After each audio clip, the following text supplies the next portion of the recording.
বিয়ে হয়েছে গত মাসে, এই ১ বছর পূর্ণ হলো। আর ১ বছরে এই প্রথম আমি একা, একা বাড়ি গেলাম। এর আগে যতবার গেছি, হয় বরের সঙ্গে অথবা শ্বশুরমশাই দিয়ে গেছেন। বেশ কয়েকবার আমার বাবা এসেও নিয়ে গেছে। কিন্তু মাস ৪ হলো বাবা হঠাৎ মেসে ভাড়াটেকে চলে যাওয়ার পর কাজকর্ম সেরে সেই যে এ বাড়িতে এসেছি, আর বাড়ি যাওয়া হয়ে ওঠেনি। আসলে কদিন ধরেই মায়ের শরীরটা ভালো যাচ্ছিল না। ফোনে ৪ বেলা খোঁজ নিচ্ছিলাম ঠিকই, কিন্তু মনটা খুব আনচান করছিল। আমার এই অস্থিরতা লক্ষ্য করে শাশুড়ি মা আগের রাতে বললেন, বুঝলে বৌমা, তুমি কালকেই বাড়ি চলে যাও। মায়ের শরীরটা এতটা খারাপ, এই সময় তুমি তো মেয়ে, তোমার যাওয়া দরকার, সেবা যত্ন করা দরকার। মেয়ে হিসেবে তোমার একটা কর্তব্য আছে। আর এই অসময়ে আমাদেরও উচিত তোমাকে বাড়ি পাঠিয়ে দেওয়া। বর অফিস থেকে ফিরলে ওকে বললাম, কাল একটু বাড়ি যাব বুঝলে, মায়ের শরীর বেশ খারাপ হয়েছে। এখানকার মাও বলল ঘুরে আসতে। তুমি অফিস যাওয়ার পথে আমাকে একটু ছেড়ে দেবে? উত্তরে আমার স্বামী বলল, অবশ্যই যাবে।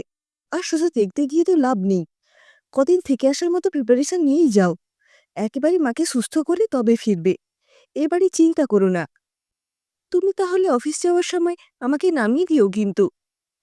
আমার স্বামী বলল, কেন? যেটুকু জানি তুমি বিয়ের আগে একা একাই স্কুল কলেজ করেছ, এখানেও টুকটাক বেরো মাঝে মধ্যে। তাহলে নিজের বাড়ি যাবে, প্রত্যেকবার সঙ্গে কাউকে নিতে হবে কেন? তোমার মা বাবা, তোমার বাড়ি, তুমি যখন ইচ্ছে যাবে আসবে, তাদের দেখাশুনো করবে, আপদে বিপদে পাশে থাকবে। এটাই তো স্বাভাবিক। কাল তুমি একাই যাবে। সেই মতো আমি বাড়ি ঢুকলাম। আগে থেকে খবর দিয়ে আসেনি। ভাবলাম একেবারে গিয়ে মাকে চমকে দেব। বেলা তখন ১০টা মতো হবে। বেল বাজাতেই বৌদি এসে দরজা খুলে দিল। আমার একমাত্র দাদার বউ। সে তো আমাকে দেখেই একমুখ হেসে বলল, আরে আরে, বুনি যে, এসো এসো। আমি হেসে ভেতরে ঢুকে এলাম। দেখলাম বৌদি দরজায় দাঁড়িয়েই আছে। আমি বললাম, ও বৌদি, দাঁড়িয়ে আছো কেন? গেট বন্ধ করে দেবে তো? বৌদি অবাক হয়ে বলল, সৌরভ আসবে তো, বোধহয় গাড়িটা পার্ক করছে, সেই জন্য অপেক্ষা করছি। না গো, এবার আমি একাই এসেছি। হঠাৎই বৌদি কেমন যেন মিয়ে গেল। আমার হাতে ট্রলিটার দিকে একবার তাকিয়ে শুধু বলল, ওহো, বাড়িতে সব ঠিকঠাক আছে তো? শ্বশুর শাশুড়ি সব ভালো? সৌরভ ঠিক আছে? আমি একটু অন্যমনস্ক হয়ে বললাম, হ্যাঁ হ্যাঁ, সব ওকে। আসলে আমি ততক্ষণে মায়ের সঙ্গে দেখা করবো বলে ছটফট করছিলাম। মায়ের ঘরে গিয়ে দেখি মা কলার ডিম সেদ্ধ খাচ্ছে বিছানায় বসে। চুল উস্কো খুস্কো, চোখগুলো কোটরে বসে গেছে, বেশ রোগা হয়ে গেছে। বাবা থাকতে ডবডবে করে সিঁদুর পরত মা। সাদা সিঁড়িতে এই প্রথম মাকে দেখে বুকটা কেমন হু হু করে উঠল। মনে মনে ভাবলাম, কদিন একটু যত্ন করতে হবে। আমি মা বলে ছুটে গিয়ে গলা জড়িয়ে ধরলাম। মা হেসে বলল, কখন এলি রে? সব খবর ভালো তো? তারপর আমার উপর দিয়ে উকি ঝুঁকি দিয়ে দেখছে দেখে জিজ্ঞাসা করলাম, কি হয়েছে? কাকে খুঁজছ? মা উদ্বিগ্ন হয়ে বলল, হ্যাঁ রে, সৌরভ কই? হাত পা ধুচ্ছে নাকি? আমি হেসে বললাম, কেন গো, আমি একা আসতে পারি না? একাই এসেছি। এখন কদিন থাকবো এখানে তোমার কাছে। মা শুনেই খাওয়া বন্ধ করে বিছানা থেকে নেমে পড়ল ভ্রুকুচকে। বলল, মানে, কাল রাতে ফোন করলি, আসবে কিছু বললি না তো? সৌরভও কিছু বলল না, বিয়ানও তো ফোন টোন করেনি। কি হয়েছে বল তো ঠিক করে। তারপর আমার উত্তরের অপেক্ষা না করে আমাকে ঠেলে দিয়ে বাইরে এলো। অসুস্থ শরীর, আর একটু হলেই পড়ে যেত। দেওয়াল ধরে দাঁড়িয়ে পড়ল। বারান্দায় রাখা আমার বড় ট্রলিটার দিকে তাকিয়ে চমকে উঠল মা। আমাকে হাত ধরে ঘরে নিয়ে এসে দরজা বন্ধ করে দিয়ে সোজাসুজি আমার দিকে তাকিয়ে জিজ্ঞেস করল, কি হয়েছে ঠিক করে বল, নিশ্চয়ই কোনো অশান্তি করেছিস। তুই একা এসেছিস দেখেই আমার সন্দেহ হয়েছিল। ফোন কর সৌরভকে, এক্ষুনি, আমি কথা বলবো। আমি বললাম, কেন মা, আমি নিজের বাড়িতে আসতে পারি না? ইচ্ছে হলে কটা দিন থাকতে পারি না? তার জন্য জামাইকে আসতেই হবে? তোমাদের কথা মতো এক মুঠো চাল দিয়ে ঋণ শোধ করে দিইনি বলেই কি আর এ বাড়িতে আমার জন্য ভাত বরাদ্দ নেই? বলেই ঘর খুলে বেরিয়ে নিজের ঘরটাই গেলাম। সেখানে গিয়েও ধাক্কা খেলাম। তাকের বইগুলো সব উধাও। আমার ছবি আঁকার রং তুলি প্যালেট সব এক কোণে ফেলে রাখা। পর্দার রং বদলে গেছে। আমার শখের ছবিগুলো দেওয়ালে নেই। যখন অবাক হয়ে দেখছি, তখন বৌদি ঢুকলো আমার ঘরে, হাতে বিছানা চাদর নিয়ে। সেটা খাটে বিছিয়ে দিতে দিতে বলল, তুই চলে যাওয়ার পর ঘরটা এমনিই পড়ে থাকে। আমি রিপেয়ার করে একটা পার্লার করব ভাবছি। সারাদিন তো বাড়িতেই থাকি। কাজটা জানি যখন, কাজে লাগাবো না কেন বল? তাই ঘরটা নতুন করে ডেকোরেট করাবো। আর তোর বইগুলো না আমি পেপার নিতে আসে ওকে দিয়ে দিয়েছি। তুই তো এখন পাক্কা গিন্নি, তোর আর কি কাজে লাগবে এখন? বৌদি চলে যেতে আমি রং তুলিগুলো নেড়ে ঝেড়ে দেখলাম।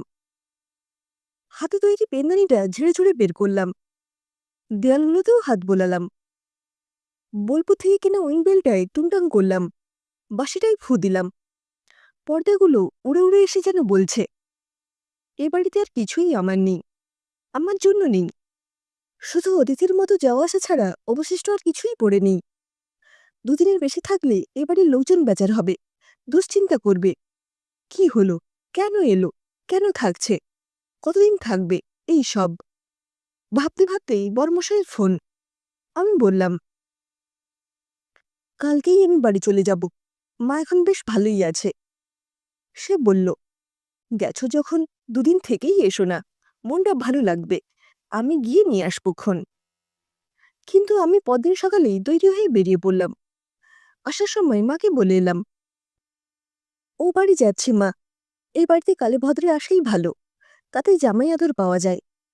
মা শুধু বলল, ছেলের বউ হয়ে গেলে মায়েরা পরাধীন হয়ে যায় রে, তার উপর স্বামী নেই। ছেলে ছেলের বউয়ের হাতে তোলার মধ্যে থাকতে হয়। তখন মেয়ে জামাই দুদিনের জন্য আসবে, থাকবে, আনন্দ করে চলে যাবে, এতেই সুখ, এতেই শান্তি। ঢাউস ট্রলি নিয়ে একা মেয়ে এলে বুক কাঁপেরে সব মায়েরই। কোনো মাই চায় না তার মেয়ে তার বাড়িতে থাকতে এসে দুটো কথা শুনুক, চোখের জল ফেলুক। মেয়ের মা হও, বুঝতে পারবে কত জ্বালা। সঙ্গে সঙ্গে ভেতর থেকে বৌদির ডাক শুনতে পেলাম। মাকে ডাকছে স্নান সেরে নিয়ে বাথরুম খালি করে দেওয়ার জন্য। বুঝলাম মাও এখন নিরুপায়।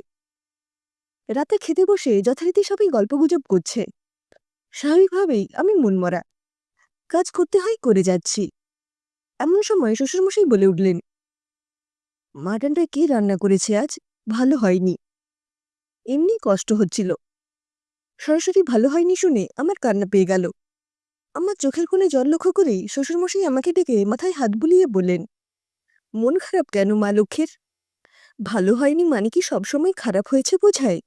আরে আমি বলছি, শুধু ভালো হয়নি, দুর্দান্ত হয়েছে। বর ভাত খেতে খেতেই ইশারা করে বলল, জাস্ট সুপারব। তারপর শ্বশুরমশাই জিজ্ঞাসা করলেন, বৌমা তুমি তো বেশ কদিন থাকবে বলে বাড়ি গেলে, আজই চলে এলে যে? ও মায়ের বাড়ি ওইটুকুই ভালো বাবা, বাড়ি ছেড়ে থাকতে ভালো লাগে না। চিন্তা হয়, তোমরা কি করছো, কি খাচ্ছ, গাছগুলো জল পেল কিনা, শাড়িগুলোই বা কে তুলল, মায়ের প্রেশারের ওষুধ খাওয়া হয়েছে তো, তোমার ছেলে সময় ঘুম ভাঙল কিনা। বলেই হঠাৎ মনে হলো, এরা তো একবারও মেনশন করে না ওটা আমার বাপের বাড়ি। অথচ মা বুঝিয়ে দিল, এখন ওটা আমার বেড়াতে যাওয়ার একটা ডেস্টিনেশন। অজান্তেই আমার নিজের ঠিকানাটা অন্য বাড়ি হয়ে গেছে। দীর্ঘশ্বাস ফেলে বললাম, আমার আইডি কার্ডগুলোয় ঠিকানা বদলাতে হবে এবার। খিদে নেই, রাতে কিচ্ছু খাবো না বলে শুতে চলে যাচ্ছিলাম। শাশুড়ি মা ইশারায় একটু দাঁড়িয়ে যেতে বললেন। ওদের খাওয়া হয়ে গেলে ওরা উঠে গেল। আমাকে একটা চেয়ার দেখিয়ে বললেন, এখানে বসো। তারপর আমার প্রিয় পনিরের তরকারি আর ভাত নিয়ে এসে থালা ধরে একদলা ভাত মুখে পুরে দিয়ে বললেন, তোমার মাটনে গন্ধ লাগে বলে আমি যে হাঁটুর ব্যথা নিয়ে পনিরের তরকারি করলাম এত কষ্ট করে, তোমার মনের কষ্টটাই সব। সারা রাত না খেয়ে থাকলে আমার কষ্ট হবে না? সব কটা ভাত শেষ করে হাত ধুয়ে এসে আমাকে বললেন, ছেলে মেয়ে নির্বিশেষে সব মানুষকেই জলের মতো হতে হয়। যেখানে থাকবে সেভাবে নিজেকে গুছিয়ে নিতে শিখতে হয়। আর কি সব বলে, মেয়েদের নিজের কোনো বাড়ি হয় না। কে বলেছে হয় না? নিজের করে নিতে পারলেই নিজের বাড়ি হয়। এটাই এখন তোমার বাড়ি, এখানে তোমার অধিকার সবচেয়ে বেশি, তোমার দাবিও সব থেকে বেশি। মায়ের উপর অভিমান করো না। বৌদির মতো তুমিও এই বাড়িটা নিজের পছন্দ মতো, নিজের ইচ্ছে মতো গুছিয়ে নাও না। মায়ের বাড়িটা থাক না মাঝে মধ্যে হাওয়া বদলাবার জায়গা হয়ে। খুব অসুবিধে হবে কি? আমার তখন চোখের কোণে জল, অথচ মনটা কেমন হালকা হয়ে গেছে। এত জোর দিয়ে আমার বাড়িটাকে চিনিয়ে দেওয়ার জন্য মাকে একটু জড়িয়ে ধরতে গেলাম। মা কপট রাগ দেখিয়ে বলল, এটো মুখে এসব করতে এসো না, যত আদিক্ষেতা। হ্যাঁ, সবসময় শাশুড়ি কথাটা জুড়ে না দিয়ে দু এক সময় প্রাণ খুলে মানুষটাকে মা বললেও তো বলা যায়, বিশেষ করে যে আমাদের নিজের মেয়ে মনে করে যত্ন করে। আমরা বলি মেয়েদের নিজেদের বাড়ি হয় না, কিন্তু মেয়েরাও যদি একটু চেষ্টা করে, তাদের যদি একটু সাপোর্ট দেওয়া যায়, তারাও কিন্তু ছোট থেকে বড় হয়ে ওঠা নিজের বাড়িটাকে ছেড়ে এসে পরের বাড়িটাকে নিজের বাড়ি তৈরি করে নিতে পারে। তারাও বিশ্বাস করতে পারে জন্ম অন্য বাড়িতে হলেও বাকি জীবন তারা এখানেই কাটাবে।